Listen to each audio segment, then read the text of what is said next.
Assalamualaikum warahmatullahi wabarakatuh. Perkenalkan, nama saya Adi Atman.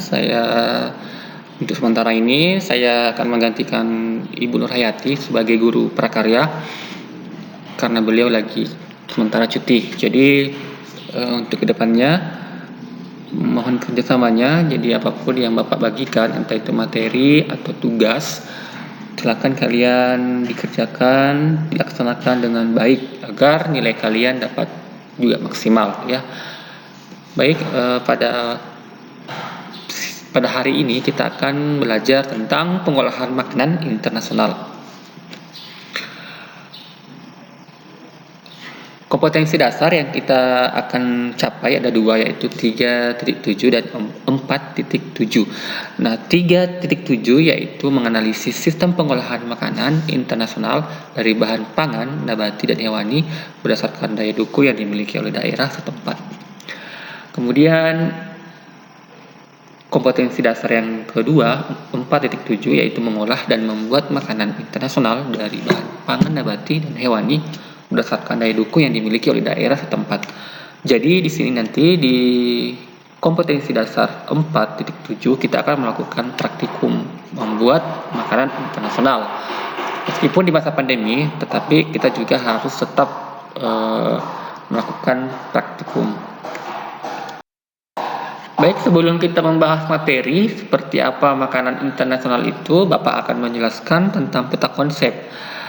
Pada materi sistem pengolahan makanan internasional ada 4 yang akan kita bahas. Yang pertama, pengertian dan jenis. Kemudian yang kedua, teknik pengolahan. Kemudian karakteristik makanan. Dan yang keempat adalah bahan dan alat pengolahan makanan.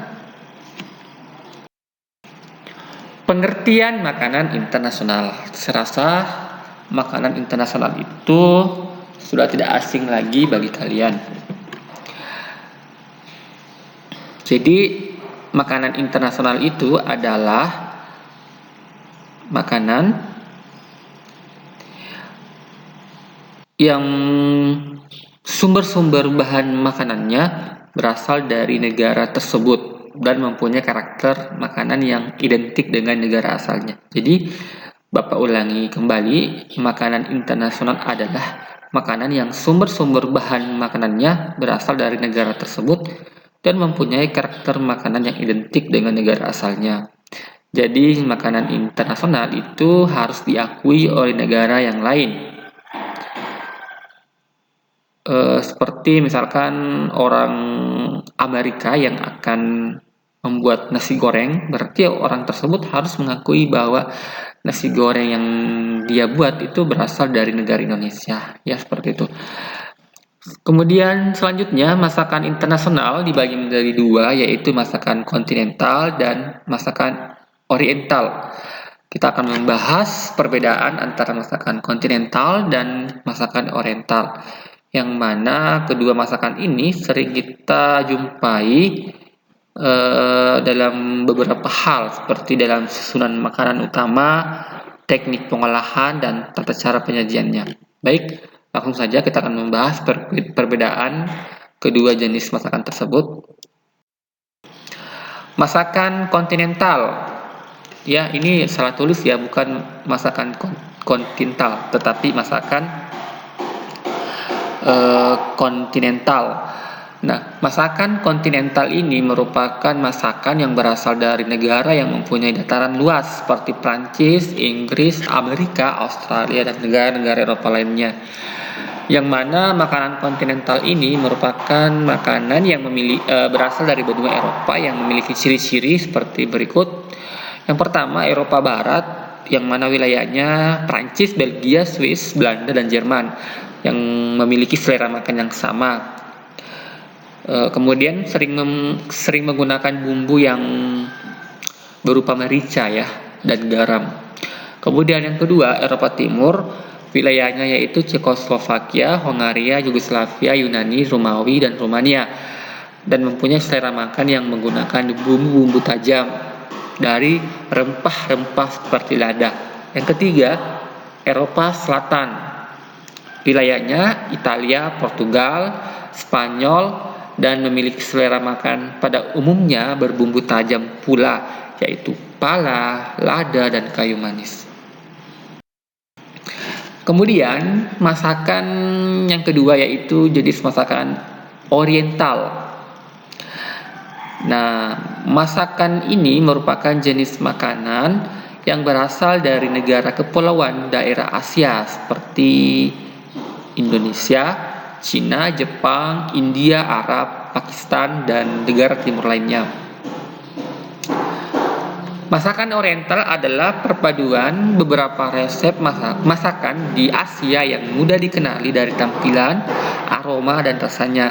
Karena masakan oriental selalu menggunakan bumbu utama seperti bawang putih, kecap asin, saus tiram, saus tomat, minyak wijen, angciu, dan lain-lain sebagainya.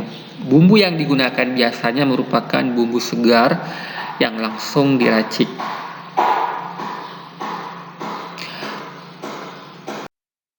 Baik, di sini ada slide yang menampilkan gambar terkait dengan contoh makanan internasional yang paling terkenal di dunia. Ini contohnya ini ada gambar satu ya, nasi goreng, yang mana nasi goreng ini berasal dari Indonesia. Juga ada contoh lain makanan itu adalah rendang yang masih sama, yang berasal dari Indonesia.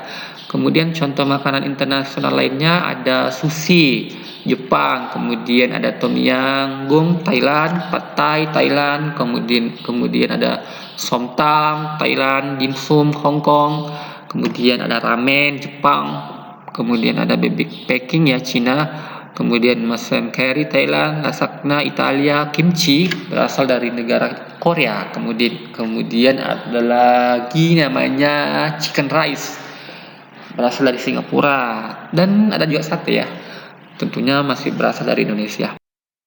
Baik, langsung saja kita ke rangkuman ya.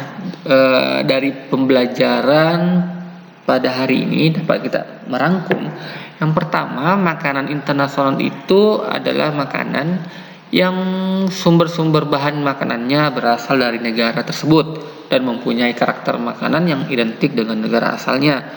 Makanan internasional itu harus diakui oleh negara yang lain. Makanan internasional memiliki ciri khas dari negara tersebut. Makanan internasional itu dibedakan menjadi dua jenis, yaitu makanan oriental dan makanan kontinental. Pengertian makanan oriental itu sendiri adalah makanan yang berasal dari Asia atau negara kepulauan seperti Indonesia, Cina, dan lain-lain. Sedangkan makanan kontinental adalah makanan yang berasal dari benua Eropa atau memiliki dataran yang luas. Masakan kontinental biasanya menggunakan bumbu instan atau bumbu siap pakai berupa bumbu kering. Makanan kontinental merupakan makanan dari benua Eropa yang ciri-cirinya sebagai berikut. Pertama, Eropa Barat, wilayahnya Prancis, Belgia, Swiss, Belanda, dan Jerman. Selera makan yang sama, kemudian bumbu yang sering dipakai adalah merica dan garam. Kemudian yang kedua, Eropa Timur, wilayahnya Cekoslovakia, Hongaria, Yugoslavia, Yunani, Romawi, dan Rumania. Mempunyai selera makan yang menggunakan bumbu-bumbu tajam dari rempah-rempah seperti lada. Kemudian yang ketiga adalah Eropa Selatan, wilayahnya Italia, Portugal, Spanyol, kemudian memiliki selera makan pada umumnya berbumbu tajam yaitu pala, lada, dan kayu manis. Sedangkan pada masakan oriental itu selalu dihidangkan sebagai makanan pokok seperti nasi, mie, ataupun jagung, sehingga menggunakan lebih banyak karbohidrat daripada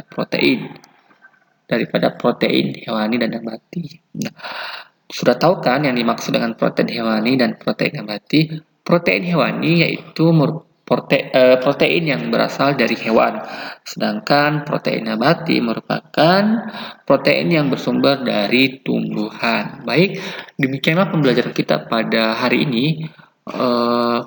Silakan nanti kalian pelajari modulnya secara lengkap, dan tentunya setelah kalian mempelajari video ini, mempelajari modul yang Bapak bagikan, nanti ada tugas atau latihan, silakan dikerja. Dan jangan lupa kalian absen di kolom komentar, tuliskan nama dan kelas kalian. Baik, demikianlah pembelajaran kita pada hari ini.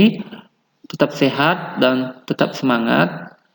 Sampai berjumpa minggu depan, insya Allah. Assalamualaikum warahmatullahi wabarakatuh.